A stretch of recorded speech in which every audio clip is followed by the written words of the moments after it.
Olá turma, como vão? Espero que todos bem.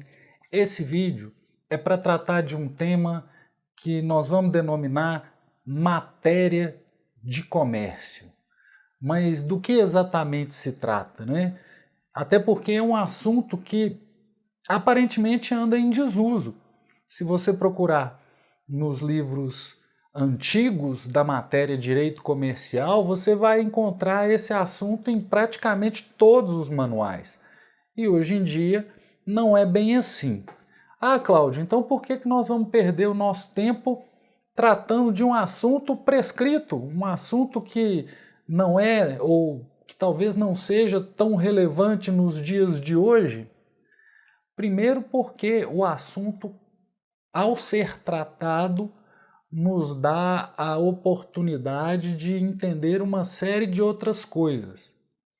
Mas também porque nas dúvidas que vocês têm, as questões que vocês colocam evocam essa discussão. E por fim, eu acredito que a gente aprende a matéria quanto mais exposição temos a ela. Então eu acho que é positivo tratar do assunto, sim. Mas eu quero começar voltando naquela pergunta que foi respondida em sala de aula, né? Nós conversamos sobre isso já, mas que depois eu fiquei pensando e eu senti que talvez eu não tenha dado a resposta merecida ou a boa resposta, embora lá na hora todo mundo tenha ficado confortável e satisfeito, porque eu acho que nós devemos refletir um pouco mais sobre a matéria de comércio para que eu possa responder aquela pergunta à altura. De que pergunta nós estamos falando? Para refrescar a memória, estamos falando dessa pergunta aqui, pessoal. Qual é o fato gerador da incidência do direito empresarial? Ora, quem pergunta qual é o fato gerador da incidência de um determinado direito, estabelece dois pressupostos ou parte de pelo menos dois pressupostos aí. Um é de que existe um conjunto de eventos que fazem incidir um determinado direito. E outro é que exista esse direito. Esses eventos, matérias que fazem incidir o direito empresarial, eventos, ocorrências, negócios, esse âmbito de aplicação do direito empresarial, que no final das contas é o que a pergunta questiona, né? A que se aplica o direito comercial? O que faz o direito comercial incidir? Ou, em outras palavras, qual é o âmbito de aplicação desse direito empresarial?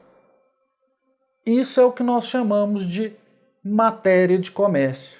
Qual é a matéria de comércio? Talvez hoje em dia não, talvez hoje em dia chamássemos de matéria empresarial, mas tradicionalmente essa é a matéria de comércio, o âmbito de aplicação do direito empresarial. Vejam, essa expressão é uma expressão que existiu e existia na lei. O Código Comercial de 1850, no seu artigo 903, dizia: a contar da referida época em diante, ficam derrogadas todas as leis e disposições de direito relativas a matérias de comércio. O que o Código quis dizer foi basicamente o seguinte: a partir de agora, com a entrada em vigor do Código Comercial, nesse momento de 1850, todas as leis anteriores sobre matéria de comércio estão revogadas. Então havia essa preocupação de se estabelecer o que era a matéria de comércio, até para determinar o que teria sido revogado e agora seria regido pelo direito empresarial. Mas não só por isso. Logo que entrou em vigor o Código Comercial, acho que o Código é de 1850, mas eu acho que a partir de 1855, os tribunais de comércio passaram a ter atribuições jurisdicionais. Então eles julgavam ações que envolvessem matéria de comércio. O Regulamento 737 de 1850, que tratava de matéria processual, ele trouxe aquela enumeração dos chamados atos de mercancia justamente para estabelecer o que deveria ser julgado em tribunal de comércio e o que não deveria. Então a preocupação de se estabelecer o que era a matéria de comércio era uma preocupação até para estabelecer a competência correta para a propositura de uma ação. A questão é a mesma. Quais são os eventos que fazem aplicar o direito empresarial? Quais são os eventos que devem ser tratados pelos tribunais de comércio? Na verdade, gente, os tribunais de comércio tiveram essa atribuição até 1873, quando o decreto 2342 de 1873 suprimiu a jurisdição contenciosa dos tribunais de comércio. Minas Gerais não chegou a ter um tribunal dessa espécie, né? Você teve um desses no Rio de Janeiro, o outro na Bahia, se não me engano, com certeza o outro em Pernambuco. E esse decreto acabou por estabelecer tribunais de relações, que foram tribunais que absorveram a competência dos tribunais de comércio. Não toda a competência, só a competência jurisdicional, contenciosa, porque os tribunais continuaram competentes para as matérias mais administrativas e de registro, algo parecido com o que são as atribuições da junta comercial nos dias de hoje. Mas então vejam, havia uma preocupação seríssima em estabelecer o que era matéria de comércio para saber o que deveria ser julgado por esses tribunais e, consequentemente, o que deveria ser objeto de aplicação do direito comercial. O Regulamento 737, que eu mencionei, também de 1850, vem alguns meses depois do Código Comercial, ele mencionava que o que fosse julgado ali deveria ser julgado de acordo com o direito comercial. Eu vou colocar na tela. Artigo 1º. Todo tribunal ou juiz que conhecer dos negócios e causas comerciais, todo árbitro ou arbitrador, esperto ou perito que tiver de decidir sobre objetos, atos ou obrigações comerciais, é obrigado a fazer aplicação da legislação comercial aos casos ocorrentes. E aí depois você vai ter também a previsão logo no artigo 2º do que deve ser entendido por legislação comercial, e no artigo 10º competem à jurisdição comercial todas as causas que derivarem de direitos e obrigações sujeitas às disposições do Código Comercial. Vejam que a discussão acerca do que deveria ser entendido por matéria de comércio e tratado pelos tribunais de comércio era viva e decorria diretamente da legislação. Mas o que pensava a doutrina acerca disso? A doutrina já não estava tão satisfeita com essa situação pela dificuldade prática em se estabelecer uma distinção entre o que seria direito comercial e direito civil, por exemplo. Nós vimos que o direito comercial surgiu de necessidades concretas e não de um pensamento teórico e científico que justificasse destacá-lo do direito civil. Não foi isso. O direito da época em que o direito comercial surgiu não previa regras que o direito comercial veio resolver, para situações que o direito comercial veio resolver. Então, depois, estabelecer um critério científico, a gente já falou isso com a teoria do ato de comércio, para diferenciar o que é direito comercial do que não é consideravelmente difícil. Mas, de qualquer modo, eu vou pegar aqui a doutrina, vou pegar um livro do José Xavier Carvalho de Mendonça, um dos maiores autores do direito comercial brasileiro. É o primeiro volume do Tratado de Direito Comercial Brasileiro. Esse autor, ele morreu em 1930, mas a obra foi editada pela primeira vez em 1910. Mas percebam o que se pensava acerca dessa questão da matéria de comércio. Matéria de comércio, a zona de domínio do direito comercial. Em outras palavras, a atividade humana disciplinada pelas leis comerciais. E aqui eu volto na pergunta, né? Os eventos que geram a aplicação do direito comercial.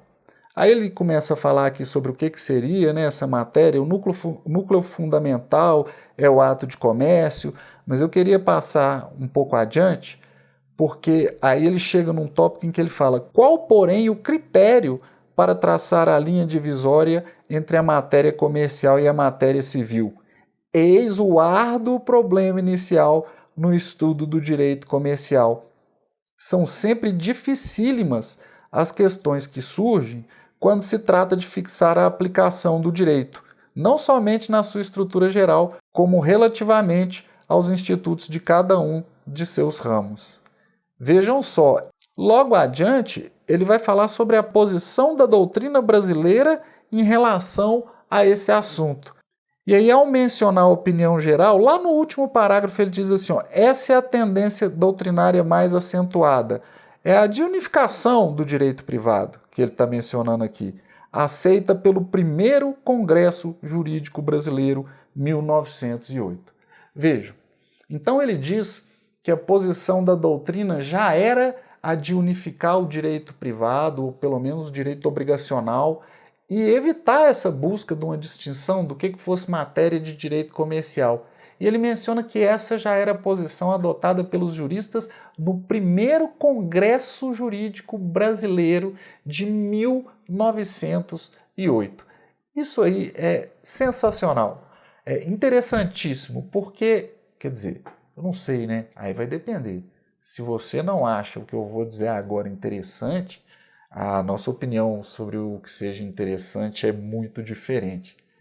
Vejam, 1908 aconteceu a Exposição Nacional. Era uma exposição em comemoração ao centenário da Lei de Abertura dos Portos, quando, com a vinda da família real, abriram-se os portos nacionais para o comércio. É um marco muito importante para o direito comercial brasileiro também.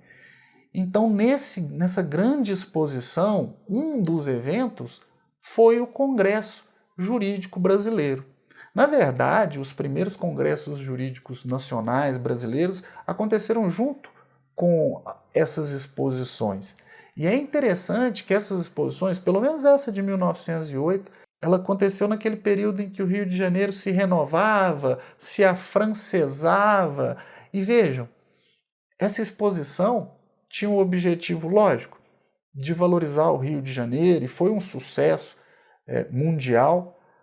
Muitos negócios foram fechados, mas era uma feira que tinha o objetivo de mostrar para o brasileiro ali do Rio de Janeiro o Brasil. Então você tinha um pavilhão de São Paulo, um pavilhão de Minas Gerais, um pavilhão do Distrito Federal, que era o Rio de Janeiro, um pavilhão de Santa Catarina, e da Bahia. A maioria dos estados não tinha pavilhões. E você tinha um teatro. Além de outras estruturas, gente, era uma exposição, tinha a parte das indústrias para mostrar a indústria nacional, a parte do comércio, da agricultura, mas o certo é que nesse teatro é que aconteceu esse primeiro Congresso Brasileiro Jurídico.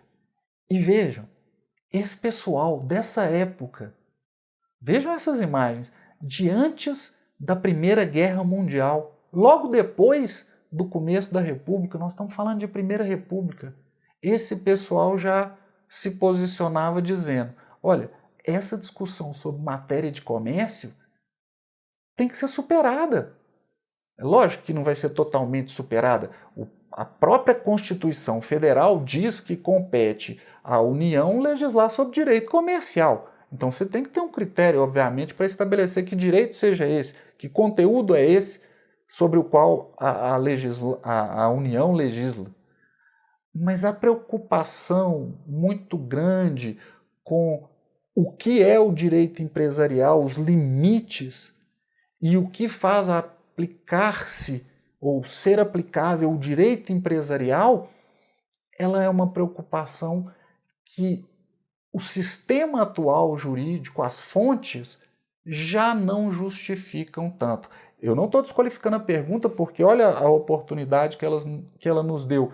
E isso é uma coisa que se pergunta sempre.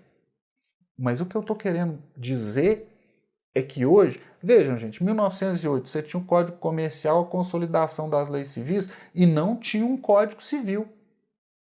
Então o povo está discutindo, vai ter um Código Civil, esse Código Civil vai tratar só de direito civil, vai ter a unificação do direito obrigacional? Era uma discussão viva.